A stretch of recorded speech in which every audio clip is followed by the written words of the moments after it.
Hello everyone, I'm Michael Forrester from KodeKloud, and in today's video, we're exploring an exciting new Docker desktop beta feature known as the Docker Model Runner. I know, right? An intuitively named feature. We're going to actually use Docker Desktop to run models.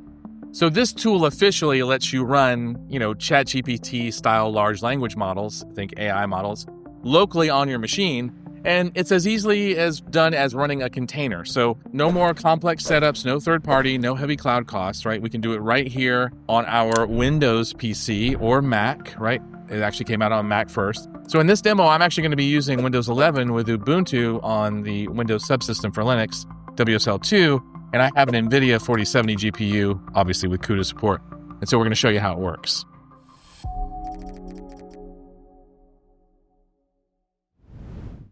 So by the end of this tutorial, you're going to know what Docker Model Runner is, its key features, and how to pull, run, and interact with AI models on your local machine. We'll even do a hands-on demo with real commands, and we'll get to see a model respond to our prompts. Now, first, before we get into the hands-on demo, let me just say this. What is Docker Model Runner, okay? Docker Model Runner is a new feature currently in beta for Docker Desktop 4.40, and it's designed to make models as simple as running a container. So it runs an inference engine directly in Docker Desktop, and it exposes it via familiar OpenAI-compatible API. So in plain terms, what this means is that Docker Desktop now comes with a built-in service that can download and run large language models for you so that you can test AI features in your applications without necessarily relying on cloud services. Now, some of the key features in this beta release include the thing that we've been talking about, which is basically local LLM model run and execution. So you can test your AI models locally on your machine, no internet cloud required. So this is great for privacy because no data is going to leave your machine, and it's great for faster iteration during development. Now, I will say a con here. Obviously, it's going to be hard to compete with like a 670 billion parameter model. It is hardware dependent. The other feature, other than the ability to run models, is that it does have an OpenAI-compatible API. So what this means is that the model runner is going to expose an OpenAI endpoint, an API endpoint for like completions, chats, embeddings, etc., so that your apps or tools can talk to the local model just like they would to OpenAI's cloud API. So you can point your existing, SDK or curl commands basically to modelrunner.docker.internal, and you can basically get responses from the local model. So no code changes needed other than a change in the endpoint URL. The other thing is that since it is an integrated inference engine, the actual model is going to run outside of containers as a host process managed by Docker Desktop. This design avoids the overhead of running heavy models inside of a VM or a container, basically giving you better performance. Now, again, as mentioned before, it's powered by the Llama CPP library under the hood, and that's optimized for local CPU and GPU inference. So essentially, Docker Model Runner is like having Llama, which I love and use frequently, embedded into Docker. Now, the other aspect of this is that you now get also GPU acceleration.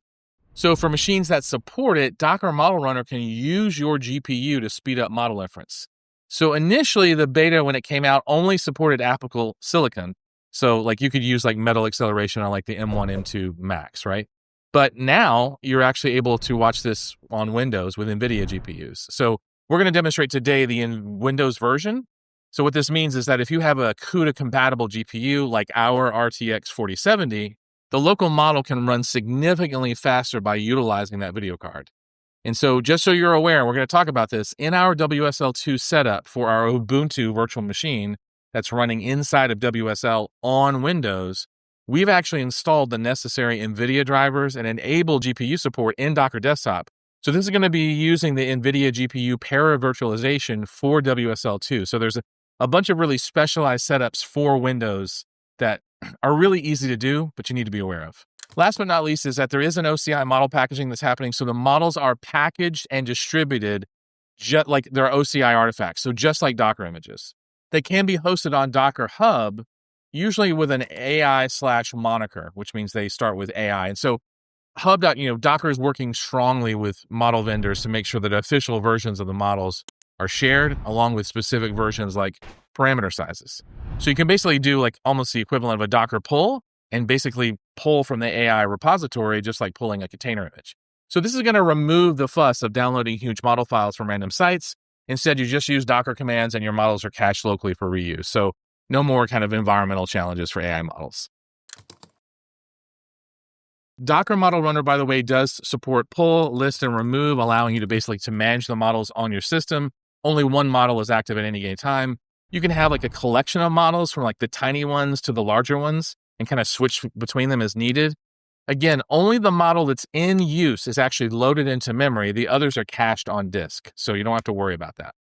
So in our demo, we're going to start with a very small model for speed, but just so you know, you have options. So like with a 4070, we can usually get away, and about 80 gigabytes of RAM, we can usually get away with about a 70 billion parameter model before things start really slowing down. Above that, and it gets kind of hairy. So, just want you to know. So enough about the whole features and everything else. Let's get our hands dirty. So let's dive into our demo. Okay, so as promised, we're going to get hands-on here for a second. So I'm actually in Docker Desktop, and I just want to point out a few things first. So one is that you're going to need to go to your settings icon, basically your settings gear, and make sure that one, there's no software updates. And notice that I'm running 4.41.2. So 4.40 plus is necessary. And you're going to have to go into features and development and enable basically Docker Model Runner. So notice I have the check here, enable host-side TCP support, as well as enable GPU-backed inference. So something to be aware of is that all these boxes typically need to be checked if you want GPU-backed Model Runner. Notice that it says 4.412 down here, and that you'll have to apply and restart your Docker engine in order for this to take effect. Once that happens, what you're going to want to do is, once you've enabled the Docker Model Runner, you're going to want to go, I mean, you can go to WSL, but we're actually going to stick with PowerShell here for just a second. Not my favorite, but it's necessary and useful, especially if you're in the Windows systems, right? And the reason I'm doing this is that there seems to be a bug in WSL 2 right now with Ubuntu, because it was working and now it's not. And let me show you what I'm talking about. So if we go back over here to Ubuntu, notice that I did a Docker model status, and it's basically telling me that it's unable to resolve a container by this name. Now, if I do a Docker ps-a, notice that I don't see the thing in question, but at the beginning of this entire tutorial, remember I said that it's actually running on the host. And there seems to be some integration issue with WSL and the host, because if I come in here and let's say I do a Docker rm-f and I'm going to stop the Docker Model Runner, you would think then that I could do a Docker model status and everything would re-download and we would be all super hunky-dory, right? But the problem is that when I then try to download a model, like you'll see here, I'm actually going to pull the AI small 2 model. It's going to throw an error. So I don't quite know what's going on, but this is a beta feature. So as of, May 27th, this seems to be a pretty standard problem with Docker Model Runner. Now, here's the catch. If I switch over to PowerShell, for example, I run a Docker model status, you'll notice that it says everything's cool, actually. We're good. And then if I basically do a model list, it'll show that nothing's been downloaded. So it looks like there may be 2 different spaces for Model Runner inside of WSL and Model Runner outside. So basically, in order to make sure everything stays clear, I'm just going to clear out Docker Model Runner, and I'm going to go over here to PowerShell.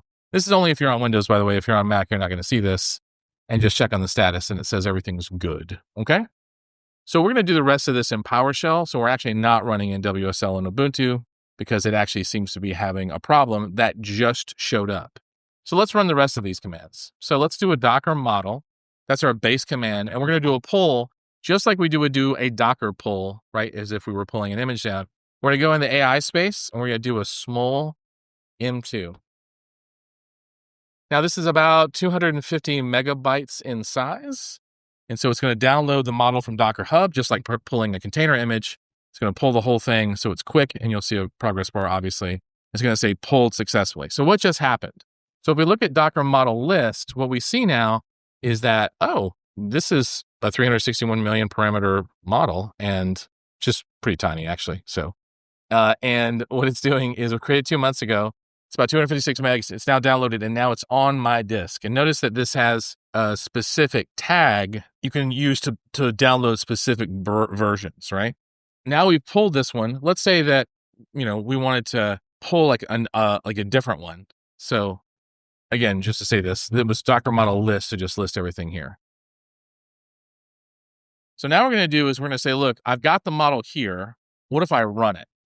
So let's do a Docker model run AI small m2, and we're going to run it and say, hi, what is Docker model runner? Now, to set expectations, this is a tiny model, so we shouldn't necessarily expect it to come out with the most sophisticated answer, but let's see what it does. Okay. So let's see, Docker file, looks like it described Docker desktop. Interesting. So it didn't give us quite the answer. Let's run it again and see what it does. All right. Looks like it gave us the wrong answer, so it's a lot of hallucinations. Another hallucination. Okay, interesting. So again, we've got to be mindful of, like, these are tiny little models, so like, what can we do with them, right? So with a smaller, right, question that isn't necessarily information specific, you might see something different. Remember that this image was built 2 months ago. How do we know that? Well, because we said when we did Docker model list, it said, look, it was created 2 months ago. So would it have knowledge of Docker model runner? Probably not. So it's actually just kind of making up an answer. Let's say, how about this instead? How fast does the cheetah run? Quite remarkable. Fastest land animals in the world, up to 75 miles an hour, 121 kilometers. If memory serves, that's pretty accurate, right? Now, let's say that we don't necessarily want to type our question and we want some kind of interactive mode. Well, now we're in an interactive chat mode, right? And so now we could type our question directly, like, how much does an elephant weigh? Oop, I said weight, but it's all right. I figured it out. Several factors to health in terms of standard human weight. Look at that, 11,000 to 15,000 kilograms. That's a lot. So when we're done, by the way, you can just type in by, just like usual, right?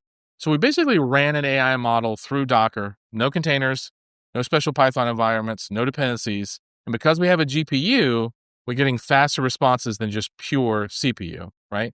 And so with this tiny model, it's harder to tell. Bigger models would actually show bigger speedups. But let's take a look at the AI space for a second that's out on hub.docker.com. So notice they've got DeepSeek, they've got 5.4, they've got Mistral, they've got Small M2 and Gamma M3. This looks like the most significant downloads that they've had thus far in creations. Notice that DeepSeek is 28 days old. I guess most of these are about a month old. So it's interesting. The one I downloaded must have been different. But let's go take a look at Small, for example. Notice there's some tags here from Hugging Face, right? So we've got lots of different versions, right, that have like different quantizations. Notice that here's latest, which is probably what we did by default, right? Here's a 360 million, here's 135 million, here's 135 million with different focuses, right? So notice that this is here.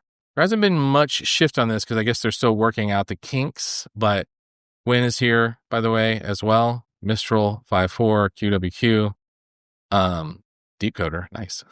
There's a bunch out here. And there you have it. We just ran a local AI model using Docker Model Runner. And in this demo, we pulled an AI model just as easily as pulling a Docker image. In summary, Docker Model Runner brings a local-first approach to AI development. And so it's faster, potentially cheaper, and more secure. And so developers can experiment with AI features in their apps right on their laptops or their workstations. And again, since it's integrated with Docker, it fits right into your workflows very smoothly. You can just even imagine bundling a local AI model as part of your Compose stack for testing, or you can use it in CI pipelines, just depending on how you're using. Also, a quick note on what models are available to use. So Docker is rapidly expanding the available models to offer a variety in the AI namespace. Currently, that includes models from Google, from Meta, from Hugging Face, Microsoft's 5.4, and others. So just stay tuned because there's going to be more. If you found this video helpful, please like it, subscribe to our channel for more hands-on tech tutorials, and don't forget to check out KodeKloud for more DevOps, cloud, and AI training. We have courses on pretty much everything CNCF, everything DevOps, and everything cloud, and we're evolving into AI. So thanks for watching and happy experimenting with Docker Model Runner. Now go run your own local AI and amaze yourself. No cloud required.